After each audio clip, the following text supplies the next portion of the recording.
Welcome to SoulShift, the podcast where we blend mindset, emotional wellness, and real humanity with just the right dose of science and soul. I'm Mindy Gorman-Plutzer, joined by my amazing co-hosts, Allie Anderson and Christine Morgenstern Shin. And each week, we share compassionate conversation and insights that remind you you're not alone. Whether you are moving through stress, reconnecting with yourself, or seeking peace among chaos, this is your space to breathe and grow without the pressure of perfection. So on that note, today I am honored to welcome Amanda Buckson to our conversation. Amanda is a life coach for mompreneurs. She knows firsthand what it's like to run on empty. After 26 years as a single mom, running on autopilot and pouring into everyone else while her own cup was empty, Amanda experienced a profound transformation. Following 30 plus years in the corporate world, she lost her job right before her wedding, and what felt like a devastating setback became a powerful turning point that inspired her to step into her calling.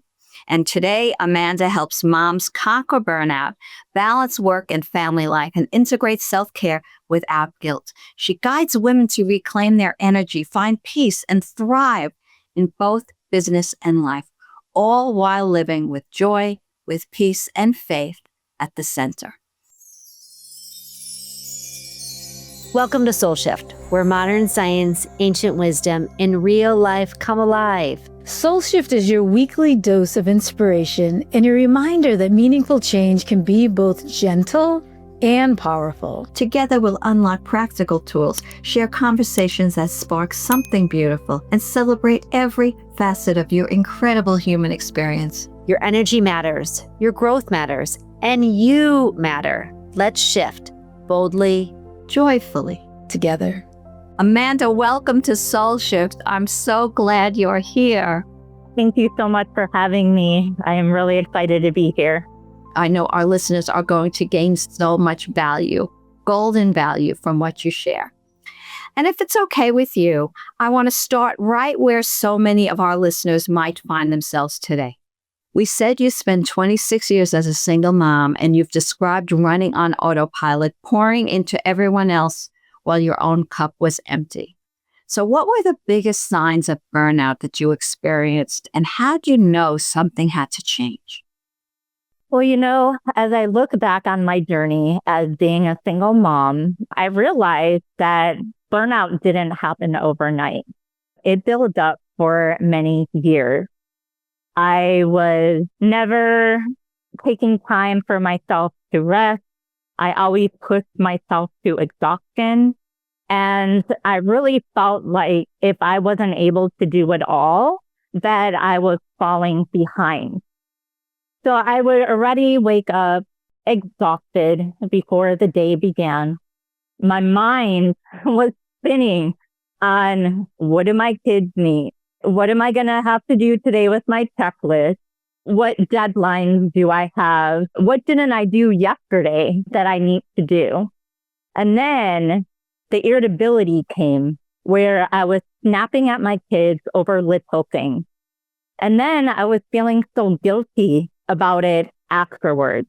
And I was having brain fog. I had body ache. And even the simplest things to remember, I was forgetting. And I just knew I couldn't keep on running on empty like this anymore. What changed for me was one night when I looked at my kids and I said, my kids don't need a perfect mom. They need a healthy, a present, and a peaceful one. And that's when I started to change. And I started with small changes because I couldn't start with big changes overnight. And I started to wake up earlier for quiet time before my day began. I started to journal. I started to practice gratitude. And I started to take short walks just to reset. started scheduling small breaks to recharge. And just with those small changes became big shifts in my life. I became more calm. I had more joy, and I had more peace in my life. Yeah. Oh, thank you for being so honest. What you described about how you felt to bring you to this realization, those behaviors have been so normalized in today's culture, especially for women in the corporate world. And it had to be very emotionally charged for you to look at your children and realize that you owed them as much as you owed yourself to change. So thank you for sharing that. And then you lost your job. Yes.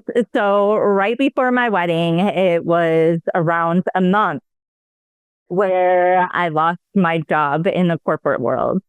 And, when you're focused on your wedding and you've got the stress and you got everything going on, I was like, oh my gosh, I don't need this right now.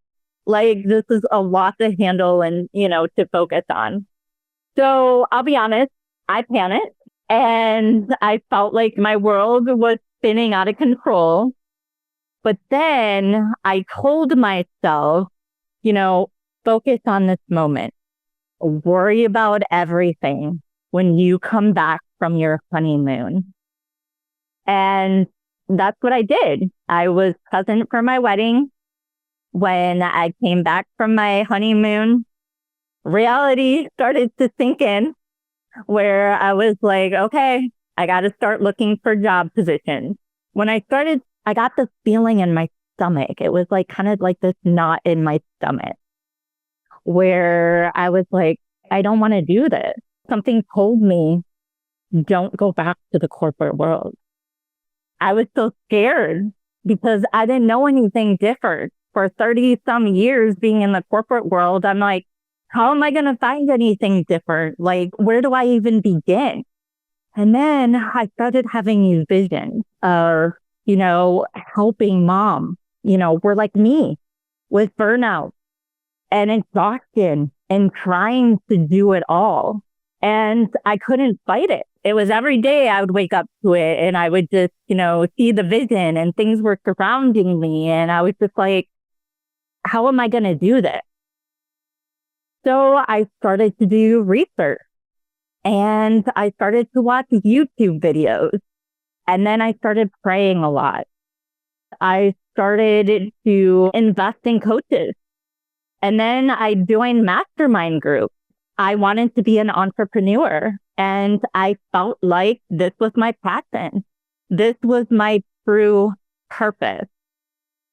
And so even though I felt like it was a setback, it really turned out to be a blessing in disguise because it was the push that I needed to pursue what had been on my heart for so many years to help moms conquer burnout, balance business and family life, and integrate self-care without guilt, to thrive in both business and life without running themselves into the ground. And what I learned is that sometimes God takes away something which we feel so comfortable and so safe in to pursue what is our true calling. And I feel like this is what my journey is.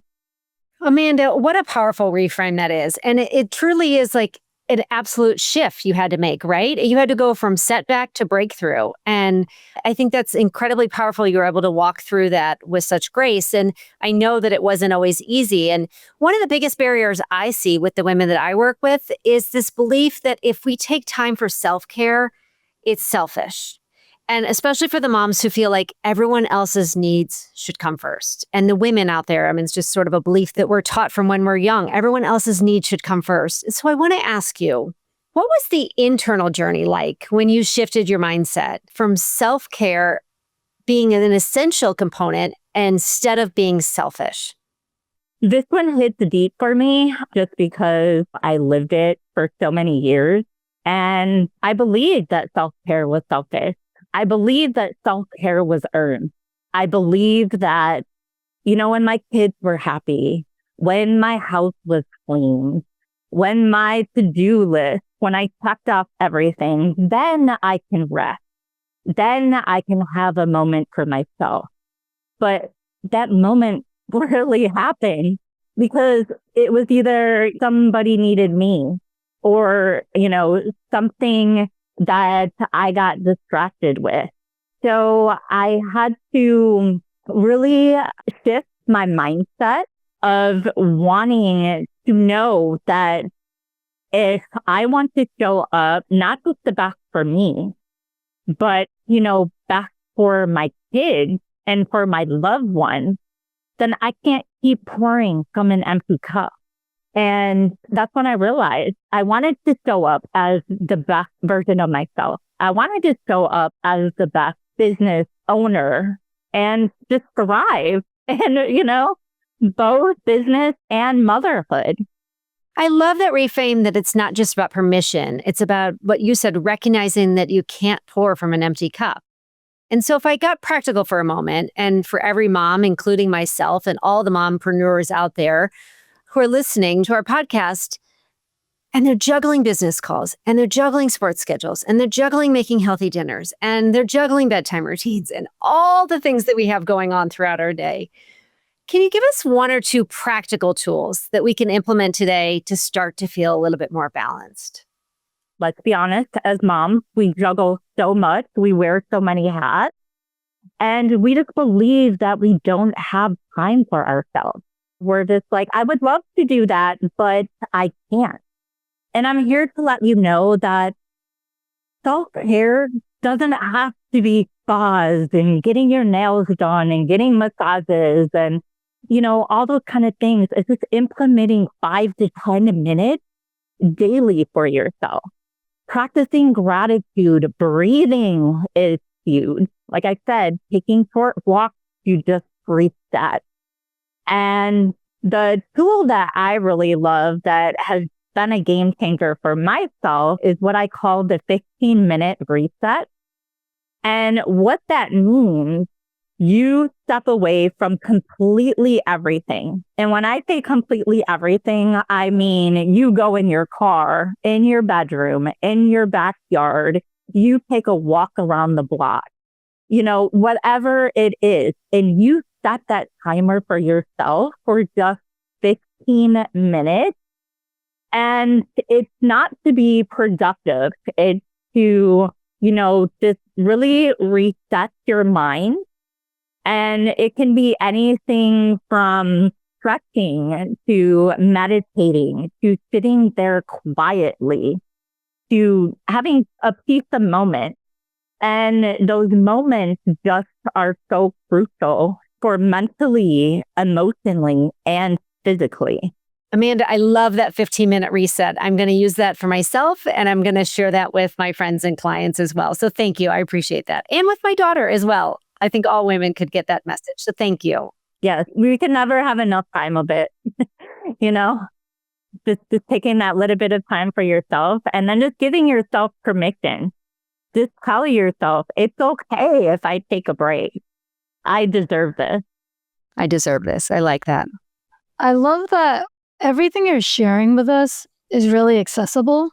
It's small but powerful types of ideas because everyone has 15 minutes, whether they think they do or not. And everyone can breathe and everyone can write down on a piece of paper. It doesn't have to be a fancy gratitude journal, right? That they can go within. And I think that's really important because a lot of women, and I don't know if you get the same, but they come and they think they have to change everything at once, like this big, huge overhaul. And I've actually found that if you do little tiny steps, just simple steps like you're sharing, they can get to where they want to go much quicker. Now, tell me if this is true with your clients. A lot of women feel, especially empty nesters, right? Or on the verge of being empty nesters, I missed out. Like I cannot do this there's so much of my life I dedicated to everyone else. How can I start giving back to myself and even find the time? Like, where do I even start? So what advice do you have for moms that feel like they miss their window for creating change? Like, do you feel they get to a certain age and it's too late, or what do you believe? First of all, it's never too late.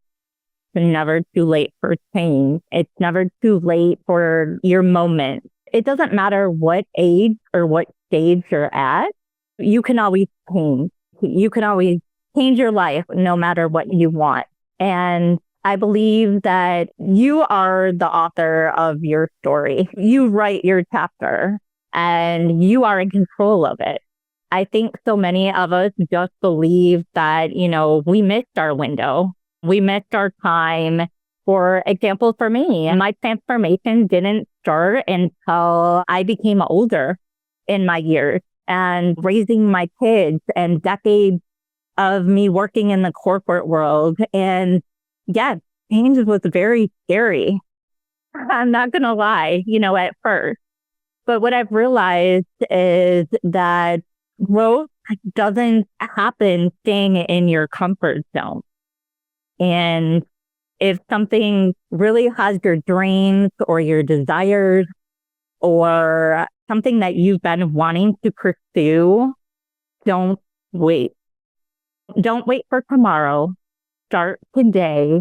Start messy. Start small. It's not about perfection.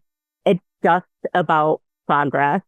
And my thing is if you are still breathing, your story isn't over yet. I love that. And I love that you're encouraging moms and women to start at any age, because sometimes it takes us longer than others, right? And I don't think it's a race. I think you're exactly where you need to be at that moment in time. And I love that you're giving so much inspiration to just start messy, because we do a lot of that on this podcast. There's science, and I love how you brought in the spirituality, having that faith, and then just being messy in life we embrace that very much, So one thing that you had mentioned earlier when you came on was about you believe this and you believe that and you believe this. And then through your story, you shared that these were in fact limiting beliefs, that you had, that you couldn't do, XYZ before. And now here you are, literally crushed those limiting beliefs. You now have your own business, and now you're helping other moms to be mom entrepreneurs, right? And so I'm curious for the moms that feel that this is something that they long to do. You had a vision, and some people might not be as intuitive as you are. Do you have any ideas that you can share with our audience of just one way to start getting into the body a little bit more and to create that intuitiveness? Because I do believe it's a learned trait. You obviously are really close to your faith, and you said you woke up each day having visions about this. What would you suggest to other moms? Is it simply, taking that quiet, peaceful pause every once in a while, or what would you suggest? What I would suggest is waking up just earlier in the morning, just to have that quiet time before the chaos starts, just to reflect and just be in the moment with yourself can really make a difference. What helped me with my journey a lot is practicing gratitude, just being really grateful in the moment, just for everything. Even when life gets messy and stressful and overwhelmed and everything like that, we step back, we can pause and have something grateful for. I think that's beautiful. And thank you for sharing, because that doesn't take long, does it? It sounds like, just sitting and breathing and thinking about something you're grateful for is a quick, easy way to get inward. And then another one I would suggest too is journaling. Just journaling your thoughts, your emotions. It really helps to bring it all to the surface. That way is to help to reflect as well. I just want to build on that for a second. How would you approach this with a woman who has all connecting to herself. There are many men, I know women I work with, who really have a hard time being with themselves, who look at the act of being busy all the time as an escape. It helps them not to face what they find uncomfortable. So if you could just give one tip to that woman who has trouble getting to where you're talking about, I think that would be very helpful to a lot of women out there. Well, first of all, I would just want to let that person know that you're not alone. You're not alone in this journey. And to surround yourself, with community helps a lot. Other moms who have gone through similar things with their journey. Keep on reminding yourself that self-care isn't selfish. It's essential. And like what I like to call it is it's a lifeline. It's literally a lifeline. You don't realize how much you need it until it really starts to physically, emotionally affect you with your health. What I tell my moms now is look at yourself in a couple of years. Where do you want to be? Because if you keep going down this path where you're running on empty, this could happen to you. And we don't like to look at it that way, but it really can affect you. So there's a lot of also unlearning that has to happen in order to start to become the change you want to see. Yes, definitely. Thank you for that. Amanda, how does a mom who's been going on autopilot for so long start to become aware that she even needs to make this shift, or that this shift would help her family, would help her relationships? I think awareness is so important, but sometimes the awareness is the hardest part of it all. Yes, I do believe in that because it is harder when you've been on autopilot and you've been stuck for so long because you're in survival mode. Sometimes you don't even know that you're burned out. What I would say, just to make sure that you are checking in with yourself, ask those questions to yourself. How am I feeling today? Am I running on empty? What do I need to leave behind? What is draining me? And just recognizing the signs. Are you overwhelmed? Are you exhausted? Are you waking up already exhausted? Are you snapping at your kids? Are you having the brain fog? Are the simplest tasks becoming overwhelming to you? And then realizing you're not having bad days. That is something that definitely needs to change. It's beautiful. Yeah, really, really is. Amanda, this conversation has been such a beautiful gift, as I knew it would be, not just for me. I know for every mom that's listening who's been running on empty and wondering if things can be different. So before we close, please tell our listeners where they can find you and learn more about your work. Yes, of course. Well, thank you so much for having me first. You can find me on Facebook and Instagram. On Facebook, under Amanda Buckson. On Instagram, I'm amakeumber3. And I would love to keep doing this journey with you. If you're ready to break that burnout, I would love to walk this journey with you. It's great.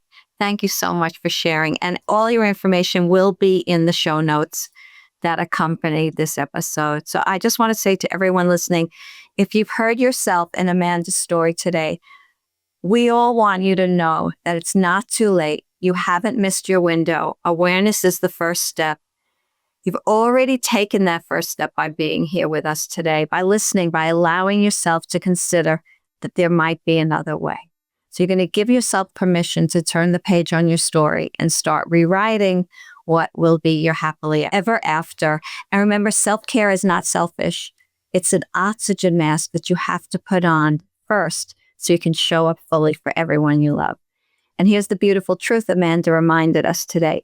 You can rewrite your story at any stage. Mm-hmm. The pen is in your hand. So thank you for creating your space in your day for this conversation. Until next time, be gentle with yourself, fill your own cup first, and remember, you're exactly where you need to be. Thank you for sharing this sacred time today. We hope something in this conversation touched your heart and offered nourishment for your soul's journey. Remember, transformation is most effortless when it happens one tender shift at a time. Until next week, we invite you to carry one insight from today into your life. Not as a task. Think of it as a superpower to yourself. If something resonated, we'd love to hear from you. If you're joining us on YouTube, feel free to leave us a comment below. Your words ripple outward, offering connection and comfort to others walking this path beside you. If SoulShift feels like home, please subscribe and consider leaving us a review. Your support will help us reach more hearts that need to hear they're not alone. We're holding you in love, so know you're not alone. Your journey matters. May your heart be filled, And may your path be filled with grace.